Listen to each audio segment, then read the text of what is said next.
Welcome to this episode of the Unnoticed Entrepreneur. Really a special day today because I've got the former NBA basketball star, Dre Baldwin, joining me today. We're going to talk about performance and results and how, as a professional athlete who played at the very highest level, both in the US but also in 8 other countries, has gone on to impact over 100 million entrepreneurs around the world. He's given TED Talks.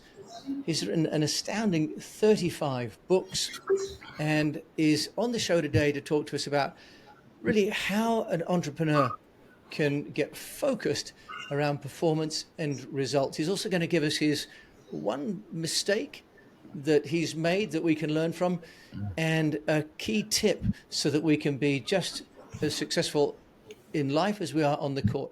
Dre Baldwin, joining me from Miami. Welcome to the show. I am pleasure to be here, Jim. Thank you for having me on. How are you? I'm great, thanks. I have to confess, I'd rather be in Miami, I think, than in a fairly damp February in the UK. But It's pretty nice here. mate, you've got the sunshine coming in, but I've got you coming into the studio, so I'm very blessed. Dre, first of all, tell us your backstory, and then we're going to talk about how you transitioned from being a pro basketball player into being a prolific entrepreneur and author. Sure. Come from the city of Philadelphia. Now, as you said, based in Miami. Always played sports growing up. Got into basketball as maybe the last sport that I tried. Decided to stick with it. Wasn't very good when I started. I only played 1 year of scholastic high school ball. Walked on and played Division III college ball, which is the third lowest tier of college basketball. Hustled my way into playing pro basketball, which started that career that you mentioned, spanned almost a decade. At that same time, I started publishing to this brand new website called YouTube, and that's where I started to build an audience of people just knowing me, but mostly just athletes. About halfway through my career, around 2009, 2010, I started my career in 2005. The players who were watching me started asking questions about mindset, and that's where I started to lay the foundation for what became what we're going to talk about today, the work on your game framework, because not only did the players appreciate the mindset pieces, but also people who didn't play sports, they appreciated that stuff about mindset. And that's how I knew, okay, here's an audience that I can serve if I decide to step outside of the realm of sports, which I knew I wanted to do from the very beginning. So when I stopped playing in 2015, that's what I jumped into doing full time. So these days we work with high level professionals and entrepreneurs, people who are just ambitious and urgent about being in the top 2% of what they do. The same way a pro athlete is in that top 2%. I work with professionals now who are either already there or want to be there. And that's what we help people do to this day. So that is what work on your game is all about. Thank you for that, Dre. So the top 2%, how difficult is it for people like me to get into the top 2%? Do you kind of have to start in the top 5% to get to the top 2%? Or can people really learn that mindset? What they have to do in order to get into that top echelon? Good question. And no, you don't have to start at a certain place, because even myself, I became a professional athlete, even though my start was very humble beginnings from where I started as an athlete. So it's just a matter of, yes, there does need to be you got to have some clay to work with. You got to have some material to work with. But at the same time, it's mostly just about you having the right mindset, applying the right strategy, having the right working systems, and then the accountability to make sure that everything and everyone is and are doing their jobs. That's really the key to getting into that top level. And of course, the key to staying there. Drake, mindset is used as a term, frankly, quite a lot by quite a lot of people. That's right. Can we get your definition of mindset? Sure. Well, the definition is the way that your mind is set to be used. That's really what mindset is about. It's about your consistent and habitual ways of thinking. Your mind, your thought patterns, your ideas, your beliefs, and your attitudes, and the way that they are set, meaning they're happening over and over and over again, habitually and unconsciously. That's what mindset is. Okay. And so if someone's got, let's say, an underperforming mindset and they want to be in that top 2%, in your experience of working with over 100 million now entrepreneurs, or rather influencing over 100 million, and you've got tens of thousands that you've worked with and coached. Yeah, 100 million would be a lot of people to work with. Yeah, it would be a lot of people. You've influenced all of your videos and your 35 books. Yeah. But it's tens of thousands of people you've coached. Yeah. What would you say to these people? What do you say to them that gets them into that mindset? if there's a pivotal moment or a pivotal phrase, is there something that you could share that really helps people to get to the other side? Well, there was a phrase that I could do that with. I'll charge a lot of money for it. But what it actually is, Jim, is a matter of conditioning. It's a matter of changing your habits. Because if all human beings, most of what we do, think, and say are habit based, meaning we are not even consciously aware that we're doing it or thinking it. And that controls about 85% of our behaviors, mentally and verbally and thoughtfully. So, what we need to change are the underlying habits, and that's done through the process of conditioning. And mental conditioning works the same way as physical conditioning in that you take a certain strategy of behaviors and you do them on a consistent basis on purpose, consciously, to the point that your subconscious mind realizes what you're doing. It takes over the task and then it starts doing it on its own without you having to think about it. The same way that if you tied your shoes this morning, you did it without thinking about it because you've done it so many times that the subconscious mind now takes over the task and you don't have to think about it anymore. That's the way you change your mindset, through subconscious programming, or what we call mental conditioning. Dre, was this something that you always had, or is it something that you learned along the way? Because it sounds as though have acquired a great deal of insight. I'm just interested in whether you had this sort of, that's how you got onto the court, or you learned it on the court or afterwards. Well, it did not come from the court. I wish I had it when I was a little bit earlier, because I would have been a better player. So it was absolutely not something I was born with. This is something that I developed over time. But as far as that word that you use there, insight, that is my superpower. That is my most valuable skill when it comes to what I do these days, is my ability to kind of see inside of things, break things down, and put them back together in a way that makes it easy for anyone to understand. That's the most valuable thing that I bring to the table. And so I appreciate the compliment there. And for me, when it comes to the mindset piece or anything that we're going to talk about here in this conversation, this is all stuff that I learned, applied, developed, and then of course mix it in with my own mental wiring, the way that I think and the way that I communicate and the things that I've experienced, and then I can package it up and put it out there in my own way. So that's how it came to be. So, Dre, that's essentially a very positive message, isn't it? Because it doesn't matter where someone comes from, or even, frankly, where they are today. With the right mindset and the right approach and self-discipline, I'm sure, you can move into that top 5% of whatever dedicated field you want. You mentioned performance, but you've also mentioned results. What role do results, or the definition of results, play in attaining that focus? They're huge. They're actually one of the most important pieces you need, because what are you going to focus on if you don't know where you're going? Right. So it's like if you're driving somewhere, you turn on the navigation. The first thing navigation wants to know is, where are we going? Where do you want to go? What's the destination? So if you don't have a clear destination, then there is nothing to focus on. So the destination is required for focus. With no destination or no target, then focus is impossible. So we have to know what we're trying to do, what we're trying to get done, whether that be in the short term or the long term. That is the result. And when you're clear on the result, then you can decide on what to focus on, at least in the moment, or again, for the long term. Dre, that's wonderful. And now you've got the Work on Your Game University, and you've published 35 books. Let's just talk about what's the university doing. And then I'd love to know really how you've been building the brand for Dre Baldwin, because you've really gone from the court to the TED Talk stage and into boardrooms. So that's a fantastic trajectory. So tell us first of all about the university that you've created.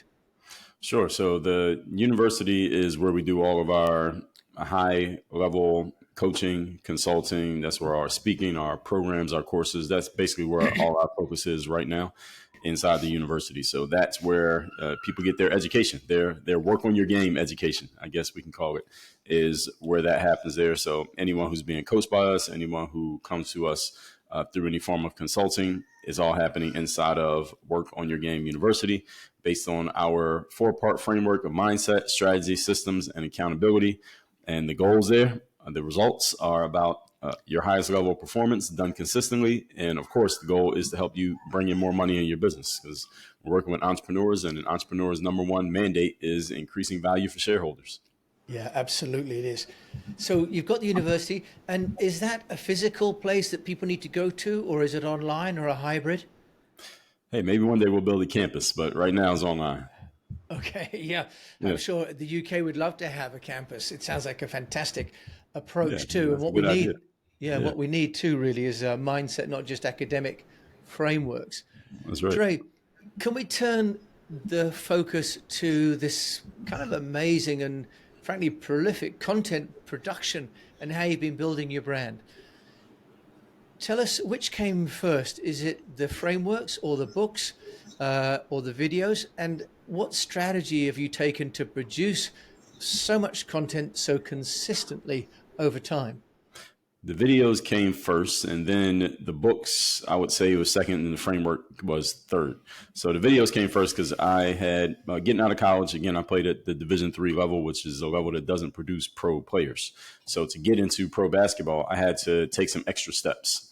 I had to go to this event, Jim, that is called a exposure camp, and exposure camp is like a job fair, but for athletes.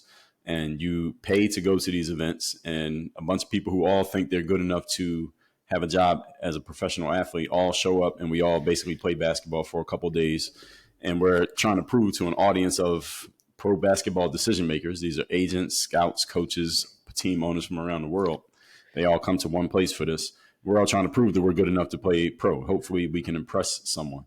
So I went to that event, and that was my segue into pro basketball because I played pretty well at that event. And the footage from that event, because this was in 2005 that I went to this exposure camp, the footage was on this thing called a VHS tape. You remember those, I'm Jim? afraid I do. I'm afraid All right. I do. So, Yeah, all right. So the Gen Zers listen to this. You can ask your parents, or you can Google it. that's They'll right. tell you what the VHS tape was. So the VHS tape was basically YouTube, but a physical version of YouTube. Let's just put it that way. So I took that video to an audio visual store. They put it onto a data CD, and that CD I put into a computer, and I uploaded it to this new website called YouTube. And again, this is 2005. That was the year YouTube came out. And I just put the footage up there just for myself, because with a VHS tape, you can lose it, you can get wet, you can leave it in the sun, and the footage is gone. So I just wanted it to be somewhere where I wouldn't lose it. So that's how I got into creating, I kind of stumbled into creating content. That wasn't the original idea. I'm just going to make a bunch of videos and get known from video. That wasn't the plan. But when I put the video out, what happened, Jim, is when I went back to YouTube to check on it some months later, because again, who cares about YouTube in 2005? I noticed that there were comments on the video, and people were just saying, "Hey, who are you? Where do you play? How often do you practice? Who taught you?"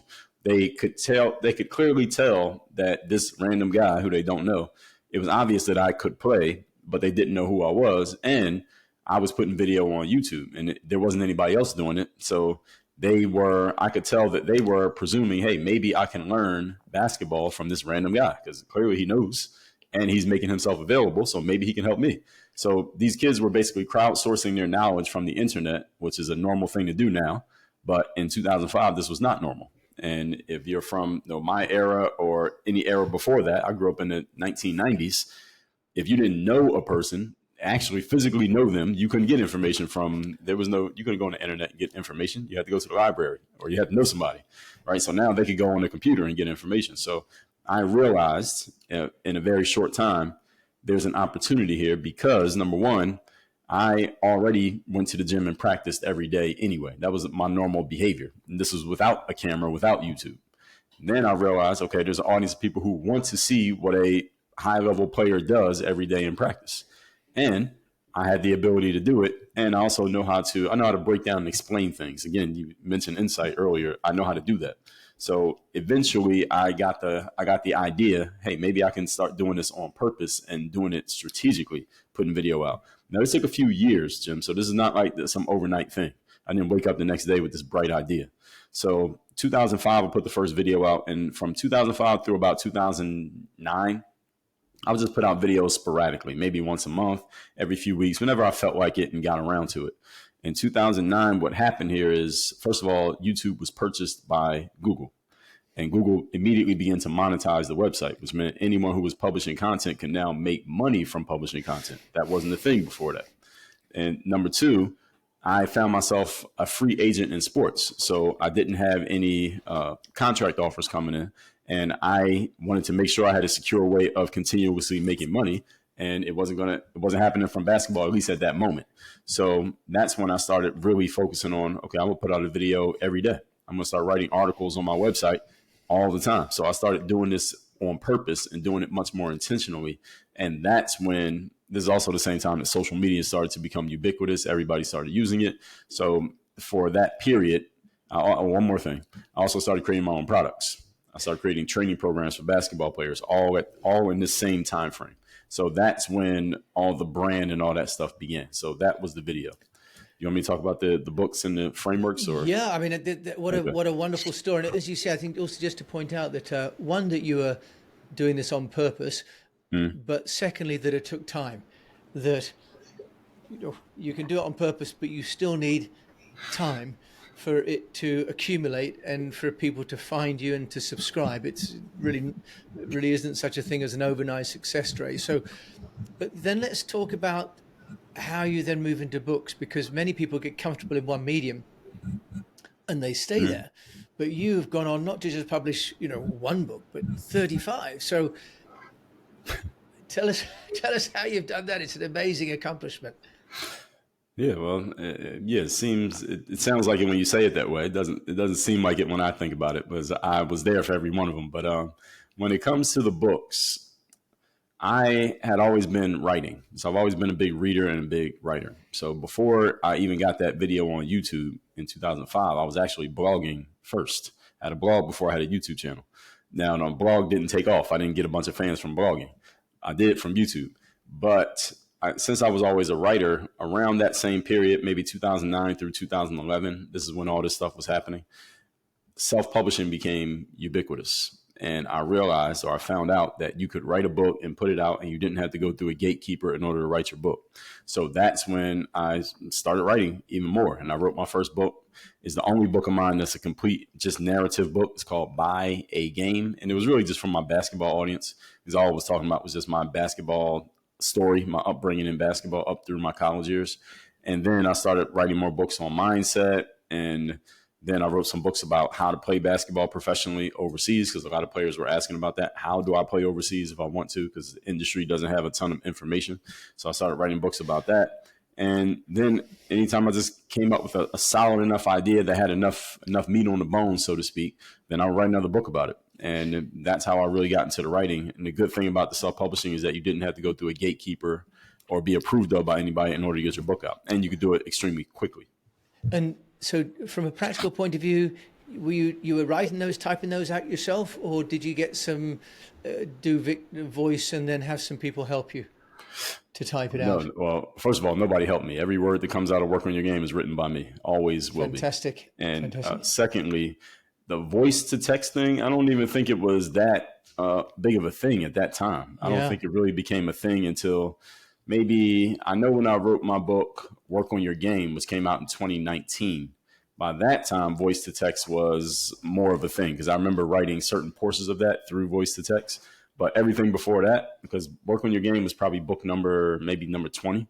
So about the first half or 60% of my books were all just typing with my fingers. I like to write on my phone. I can write on the phone very fast. Wow. Okay. Well, that's even more inspirational. Dre, you've now built this amazing business. And as you say, in the old days when you started, every learning institution was in a physical place, and now you've got an online university. That's how much it's all moved in 20 years. That's right. It seems like almost as a textbook case of how to build a brand through just sheer hard work, but also a great deal of inspiration and passion. If there's something that you've done that hasn't worked quite as you might have hoped, what would that be? Is there something that you can share with us as a lesson that we can learn from something you've done that didn't quite work out, and why would it have not worked out? Yeah, every product that we haven't mentioned here didn't work out. So we've all got those. Yeah, so I've created a ton of products that didn't really sell that well, might not even sold at all. I just would just move on to the next one, trying to find that next hit. Because a lot of what I did from, let's just say from 2009, that's when I created my first product, which is a $4.99 training program for basketball players. Those are my first two products. One for dribbling, one for shooting, $5 a piece. So from 2009 to 2020, that whole decade plus period, there was no, I didn't have any formal, as far as entrepreneurial business building, marketing, advertising. I didn't have any training on that stuff. I have a business degree from college, but nothing they were teaching then has anything to do with what we're talking about here today. Zero. So I was just doing it like, okay, I got another idea. Let's put this out. Here's another idea. Let's put this out. Here's another idea. Put it out.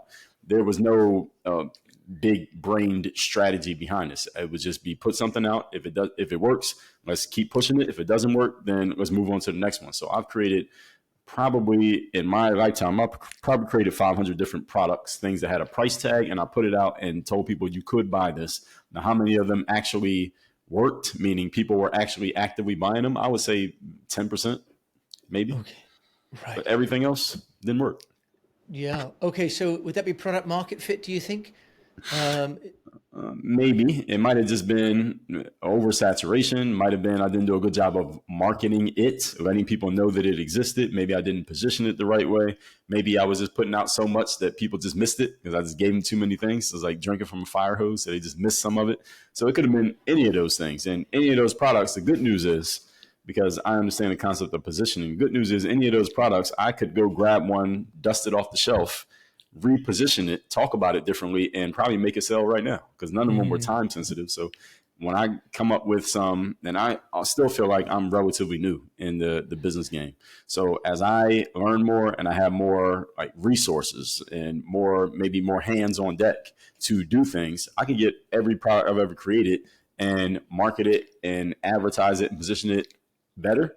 And maybe we can make those products sell. So I'm not going to say that any of them's dead because who knows, they might come back. Yeah, they're just in the archive, aren't they? Really, Exactly. for getting back out into the market.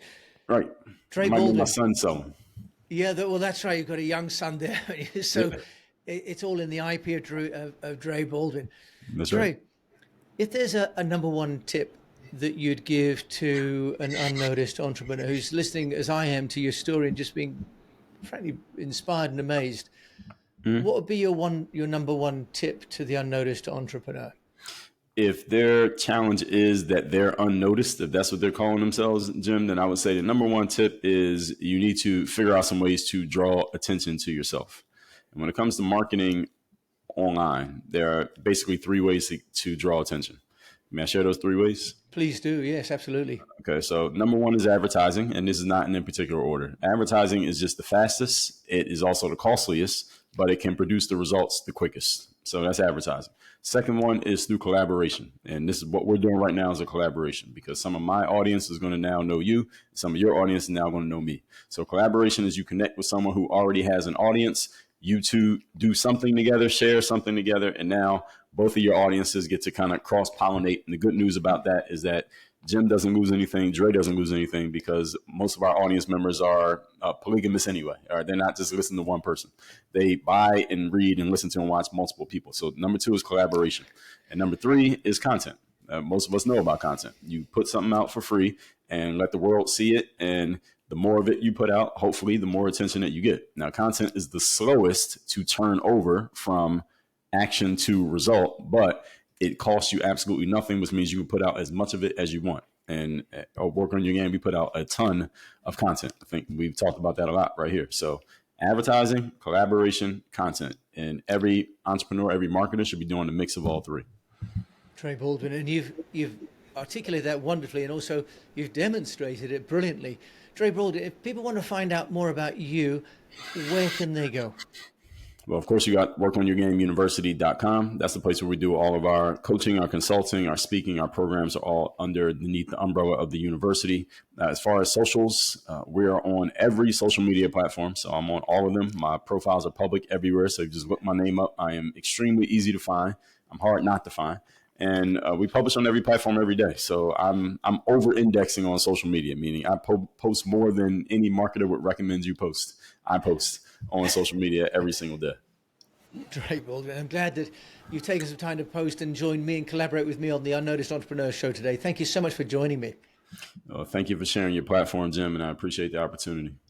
Well, it's really been inspiring. And so for all of us that have thought about mindset as being something other people have, I think what Dre's really shown is that there is a process and that we all have the potential to improve, but we do need to have results in mind before we start with the behavior change. Because if you don't have a result, as Dre says, if you don't have the location in the sat nav, the vehicle doesn't know in which direction to travel. It's just the same with our own lives. So he's also shown us how creating content is really a wonderful, wonderful way to share what you think and to bring in an audience, and also to serve that audience consistently over time.